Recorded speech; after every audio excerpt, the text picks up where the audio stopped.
Някой ми бе казал, че един ден аз ще зареждам всичко.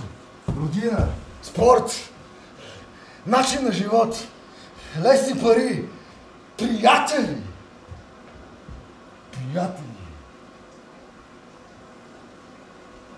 За да избягам в Америка.